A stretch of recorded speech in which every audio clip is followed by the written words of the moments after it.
Buenas tardes, cuando son ahora mismo las 6:02 de la tarde, damos ya la bienvenida a nuestro compañero Abel Marín de Marín y Mateo Abogados con el espacio Un poco de Derecho.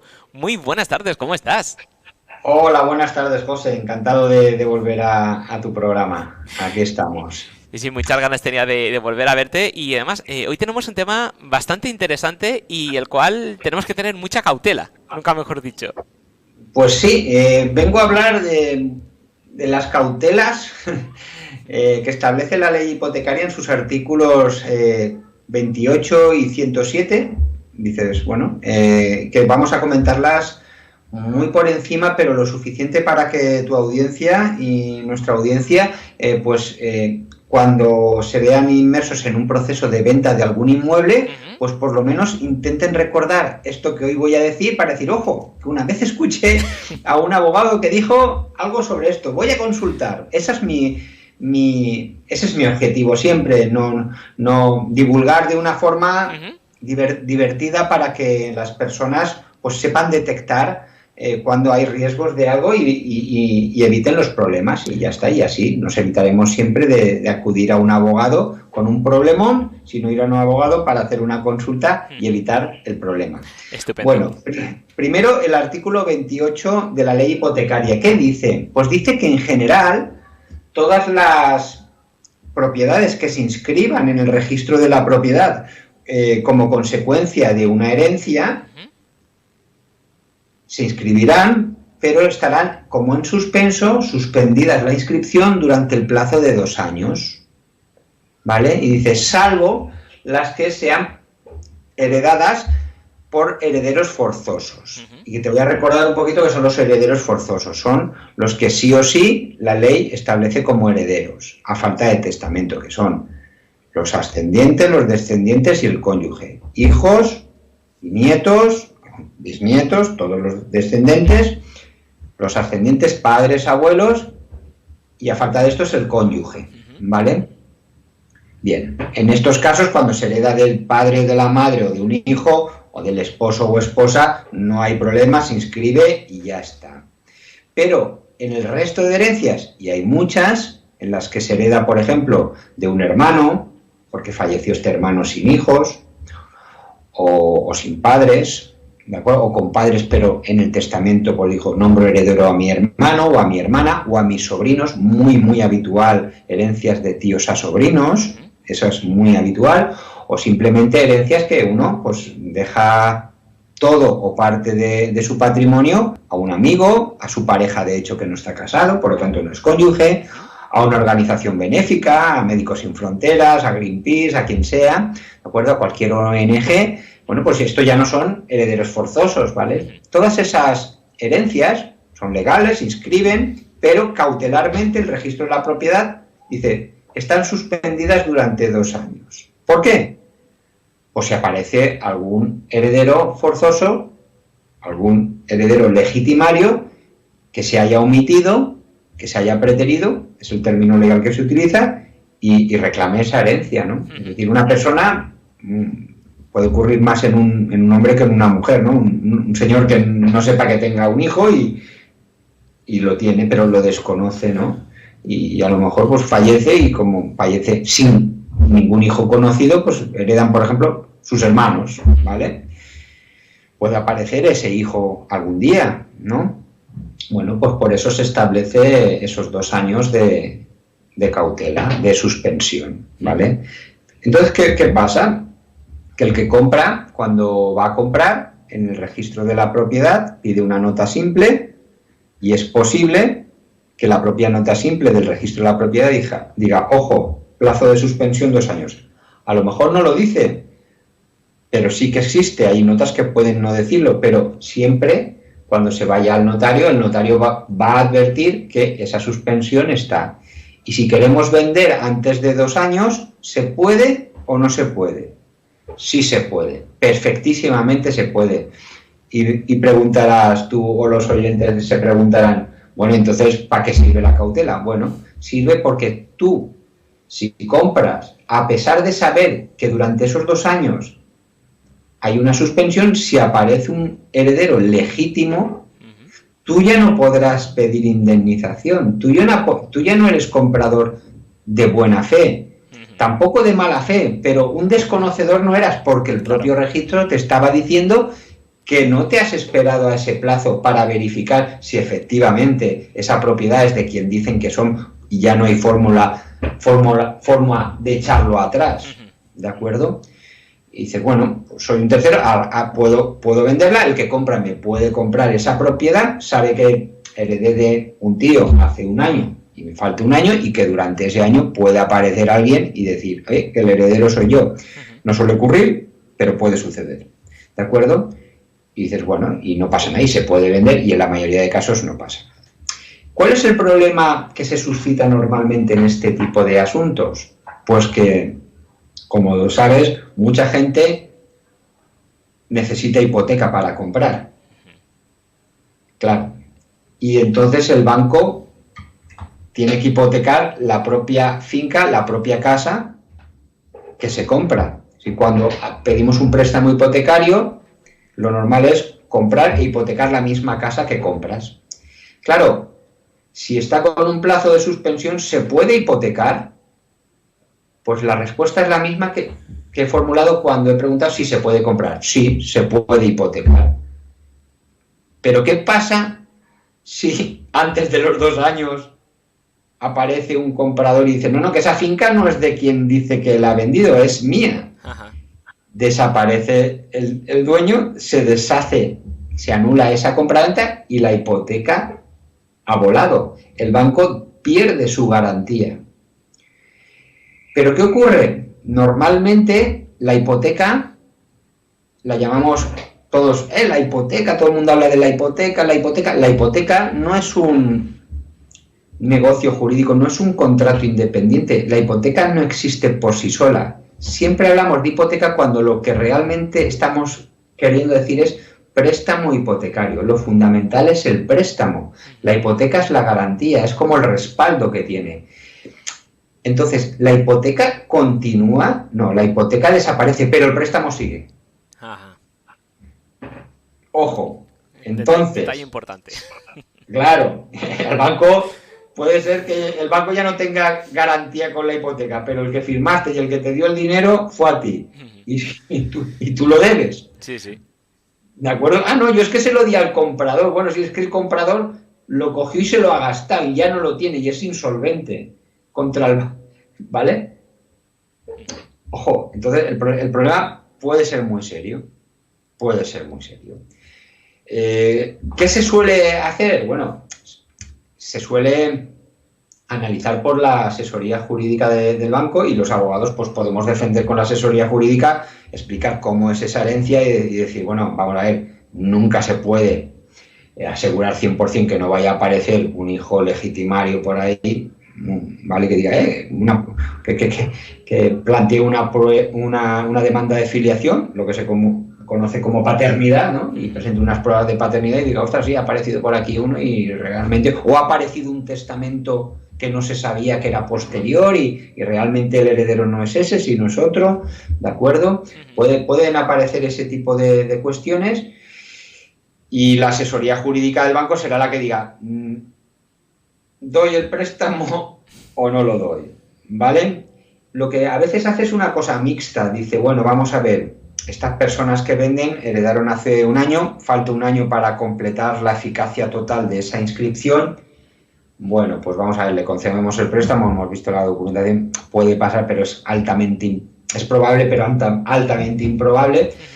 Y lo que dicen, bueno, pues, por ejemplo, un señor compra por 100.000, le dan una hipoteca de 80 y a lo mejor el banco dice, bueno, correcto, pero que se quede los 80.000 euros depositados aquí, son del vendedor. Pero quedan depositados en el banco, ignorados durante el año que queda o durante los meses que pudieran quedar. Y transcurridos esos meses se libera ese precio. El vendedor puede decir, estoy de acuerdo, me parece bien, el dinero es mío, lo tengo aquí almacenado, lo tengo en un plazo fijo, por ejemplo, en el banco, custodiado, no lo puedo tocar hasta que venza. O puede decir, no, mira, no quiero vender en esas condiciones, yo quiero mi dinero contante insonante porque estoy seguro que heredé de mi tío y mi tío me hizo a mí el testamento a mi favor y no va a aparecer nadie más porque lo sé seguro, ¿no? Y puede frustrarse la venta, ¿vale? ¿Qué he encontrado en estos años de experiencia profesional? Que como sabes son un montón. Pues un poquito de todo, ¿no? Desde operaciones que se han frustrado en el último momento por esto, porque el banco no ha querido hipotecar, a operaciones que se ha planteado ignorar todo o parte, y el comprador ha querido, o sea, el vendedor ha querido, unos sí, otros no, ¿vale? Y también casos en los que el banco ha hipotecado sin ninguna cautela y dicen, no pasa nada, que muchas veces consideran que no pasa nada, aunque como he dicho, puede pasar y bastante gordo, ¿vale? Porque tú sabes que el testamento el válido es el último otorgado, ¿no? Y uno puede haber ido a un notario hace 2 años a hacer un testamento a favor de, no tiene hijos ni familiares directos, herederos legales, y ha podido hacer el testamento a favor de una persona, de un amigo, de un sobrino, de un hermano, y haber cambiado de opinión y haber hecho un testamento manuscrito. Ese no queda registro en ningún sitio. Se llama testamento hológrafo y creo que hemos hablado en alguna ocasión de él, ¿no? Y los testamentos hológrafos, para validarlos hace falta la firma de testigos y puede ser que esa persona, de su puño y letra, con las formalidades, pues haya redactado su testamento y en papel normal, de su puño y letra, boli, y haber llamado a 2 vecinos y decir, oye, por favor, ¿me podéis firmar aquí como que este es mi testamento? Y haberlo hecho. Te digo, en 3 ocasiones yo personalmente he validado y he tenido testamentos manuscritos, hológrafos. Son muy inusuales, pero existen y hay gente que le gusta escribir en su intimidad, sin notario ni nada, su propio testamento, y en su derecho está. Y además son temas muy bonitos porque además muchas veces en esos testamentos, te tengo que decir que en algunos, aparte de partir y repartir los bienes, ¿vale? Hay algunos que les apetece decir el porqué de las cosas, ¿vale? En agradecimiento por el amor que me has demostrado, por los cuidados, y también a veces ensañarse con el que lo ha dejado menos, ¿no? Y a ti no te he dejado porque has sido no sé qué, has sido tal, y porque estoy muy enfadado contigo. Es decir, muchas veces en esos testamentos manuscritos, pues a lo mejor el testador, pues ya cuando está malito, la testadora dice, me apetece cambiar de opinión, y además coge el papel y en su casa sin que nadie le vea, empieza a hacer ahí su carta, ¿de acuerdo? Y luego llama a 2 vecinos que pongan de testigos, y después esos testigos dicen, sí, efectivamente, esta es su puño y letra y este fue el testamento de esa persona. Ese testamento quedaría, el anterior quedaría invalidado. Si eso ocurre dentro de los 2 años, pues el lío estaría montado. Es inusual, pero oye, hay que saberlo, ¿de acuerdo? Y ese testamento, a ver, ¿quién lo ha guardado? Porque si no está en notario, ¿dónde está almacenado? ¿O quién lo tiene? ¿Cuál testamento? El hológrafo, el que está escrito a mano. El hológrafo suele estar normalmente en la mesilla de noche del difunto. Por experiencia, no queda registrado en ningún sitio.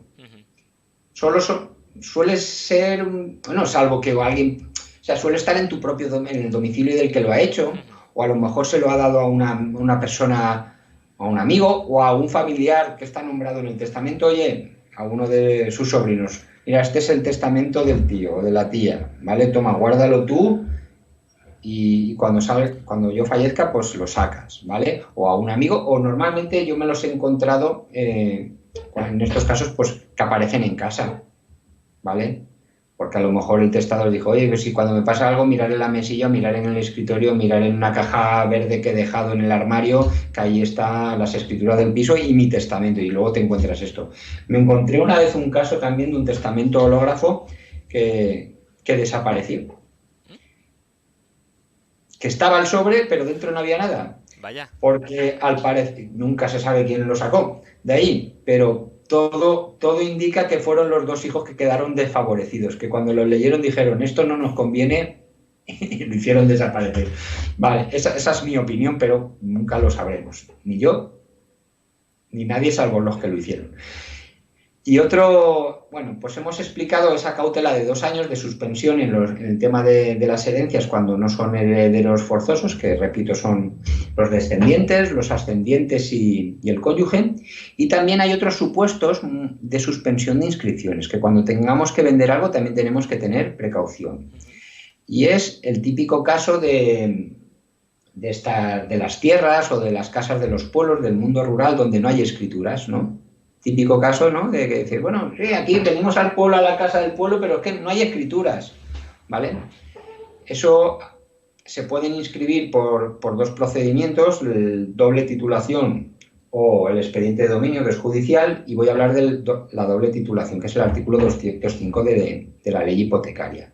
Doble titulación es un procedimiento que establece la ley para inscribir por primera vez una finca, sea la que sea. Es decir, no tengo escrituras de, por ejemplo, las tierras, un campo o el chalet típico del campo con naranjos o con algarrobos o, bueno, lo típico que está en el medio rural. Digo, bueno, pero tengo el catastro que estoy pagando el IBI y tal, y voy y hago una escritura de transmisión de dominio, de traslación de dominio, y esa no se inscribe. Y hago una segunda escritura, otra vez de traslación de dominio, y esa se inscribe. ¿Cómo se hace esto? Yo, por ejemplo, tengo una casa del pueblo y digo, la heredé de mis padres, pero mis padres además la heredaron de sus abuelos, ¿vale? Esa escritura no se inscribe porque no hay suficiente garantía de que eso sea así, sino que aquí cada uno diría que las cosas son suyas y ya está, ¿vale? Esa escritura no se inscribe y es de transmisión de dominio. Yo heredo eso de mi padre y acto seguido puedo vendérsela a una segunda persona. Esa segunda venta, esa segunda escritura de transmisión, de traslación de dominio, sí se inscribe, pero quedaría también suspendida durante el periodo de 2 años. ¿Por qué? Porque se tienen que publicar unos edictos tanto en el registro de la propiedad como en el municipio, en el tablón de anuncios del ayuntamiento, por si alguien dice, no, eso no era de tu abuelo, o eso no era de tu padre, eso era de mío, de menganito, de sotanito, de quien sea. Entonces, por precaución, se establece también la cautela de 2 años. ¿De acuerdo? Por lo tanto, hay que tener cuidado porque nos volvemos a encontrar con que si se vende antes de los 2 años, el que va a comprar, si necesita hipoteca, vuelve a pasar lo mismo que hemos hablado al principio del programa. Y también hay otras operaciones del artículo 204 y 206 de la ley hipotecaria que nos van a sonar. También existe esa cautela, por ejemplo, cuando hay procedimientos urbanísticos, el típico PAI o PAU, ¿vale? Y se coge una extensión bastante grande de terreno que no era urbano y se hace urbano, ¿vale?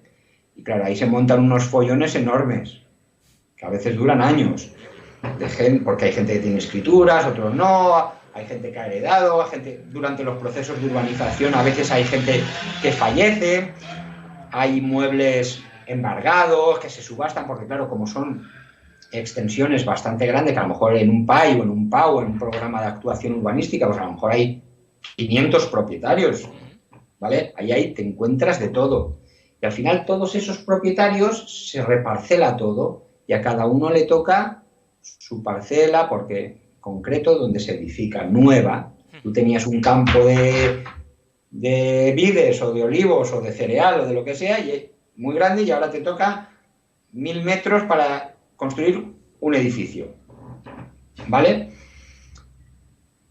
Esas nuevas titularidades también están suspendidas por 2 años. ¿Por qué? Por si se impugna cualquier cosa o por si aparece alguien y se cambia esa redistribución de las parcelas. Lo mismo ocurre también para las concentraciones parcelarias rústicas, es decir, cuando se cogen grandes extensiones de cultivo, que hay mucho minifundismo, y se agrupan todas y se reparten en terrenos más grandes. También si un agricultor va a venderla y no han transcurrido 2 años desde la reparcelación agraria o desde la concentración agraria, pues lo mismo, pudiera ser que el que compre y luego salga un tercero y diga no, que esa parcela no era tuya, ¿vale? En general, lo que vengo a decir es que a la hora de comprar y a la hora de vender hay que fijarse en el título de propiedad. Es decir, el que te vende o tú si eres el vendedor, ¿cómo has adquirido? Si has adquirido por la herencia de alguien que no era tu padre, tu hijo, tu esposo o esposa, o si has adquirido porque tu tierra, la parcela que vendes viene de una concentración parcelaria, o si has adquirido y tu escritura, tu primera escritura es la primera escritura porque antes no estaba inscrito ni a tu nombre ni al de nadie, que se llama una inmatriculación. Cuando son todos estos tipos de casos, debes de saber, tanto si vas a vender como si vas a comprar, que se aplica desde que lo llevaste al registro una suspensión de 2 años. ¿De acuerdo? Y no pasa nada, simplemente hay que saberlo, explicarlo bien si eres el vendedor al que compra y si eres el comprador, pues analizarlo bien con tu abogado y ver los riesgos que pueda haber. Y sobre todo, si vas a necesitar préstamo hipotecario, pues decírselo al banco antes de que no llegue el día que ya vas a tener que hacer la hipoteca y comprar y irte feliz con las llaves de tu casa que te digan el día de antes. No, ¿por qué? Por esto. Y dices, ostras, llevo 2 meses con esto. Si lo hubiera dicho desde el principio me hubieran dicho que no y me hubiera buscado otra fórmula. Igual hubiera comprado, pero o me hubiera ido a otro banco o yo qué sé, ¿de acuerdo? Pues todo esto es lo que quería contar hoy. Sé que es un poco denso, lo he súper resumido, ¿de acuerdo? Pero que creo que es importante, No, no, ¿vale? sí, sí, desde luego. Porque en el caso, por ejemplo, de un terreno que tú vendas y el que lo compra, pues se lo compra porque va a edificar, va a hacerse una casita, va a hacerse algo, y de repente no han pasado esos 2 años y llaman a la puerta, oiga, que es que esto que es suyo no es suyo, es mío, que es que yo soy el heredero, ¿ahora qué hacemos? Claro, ¿qué hacemos? Pues si está dentro de los años tiene muy mala pinta ese asunto, claro, ese asunto. Y fíjate tú, en lo de los herederos, lo he explicado y ha quedado bastante claro, pero en lo otro que es la inmatriculación, es decir, la primera vez que tienes escrituras de esa propiedad, las inmatriculaciones no solo van por ejemplo, ese terreno que tú has comentado, de si es del que me lo vendió o no es del que me lo vendió, sino porque puede que digan, sí, era del que te lo vendió, pero el terreno que te vendió tenía 5.000 metros y resulta que de él no eran los 5.000, de él eran 3.000. Los otros 2.000 no eran de él, eran del vecino, porque la fita, la linde, no estaba bien. Y se ha apropiado todos estos metros que son míos, ¿de acuerdo?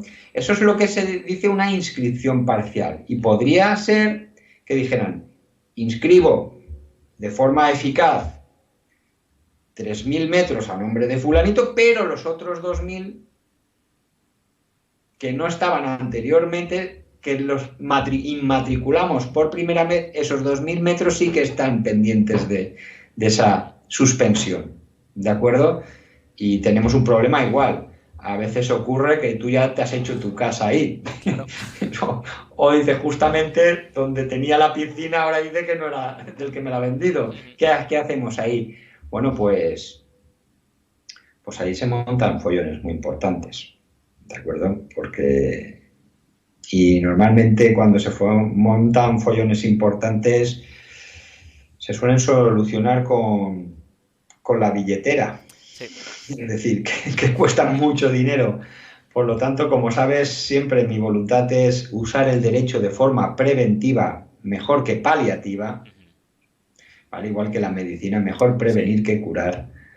Pues eso. Voy a resumir simplemente que cuando hayamos heredado de alguien que no son nuestros padres o hijos o esposo o esposa, o cuando por primera vez hayamos tenido las escrituras de una propiedad que vamos a vender, haya sido la primera vez que esa propiedad ha tenido escrituras, ¿vale? Es muy posible que se haya hecho por el procedimiento del artículo 205 de la ley hipotecaria. En esos casos, siempre que vayamos a vender antes de que hayan transcurrido 2 años, tenemos que estar muy alertas, tanto si compramos como si vendemos. Y eso es lo que quería contar. Estupendo. Bueno, pues está claro que, como bien dices, saber es mejor prevenir que curar, y lo mejor es acudir a grandes profesionales para que nos asesoren en todo momento. Y tenemos una muestra con Marín y Mateo Abogados de grandes profesionales que nos pueden ayudar en todo. Cuéntanos, Abel, ¿cómo podemos contactar con vosotros?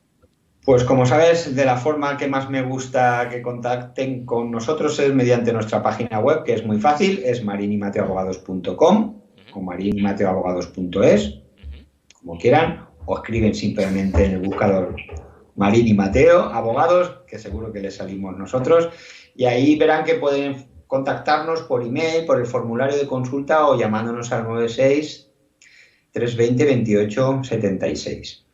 Perfecto, pues muchísimas gracias, Abel, un placer como siempre. Nos vemos y escuchamos el próximo lunes. Muchas gracias y adiós. Adiós.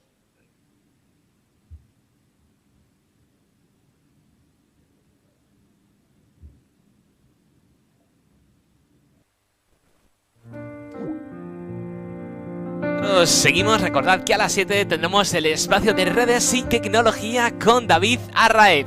Mientras tanto, dejamos con buena música y en este caso Antonio Orozco, Entre sobras y sobras me faltas tú.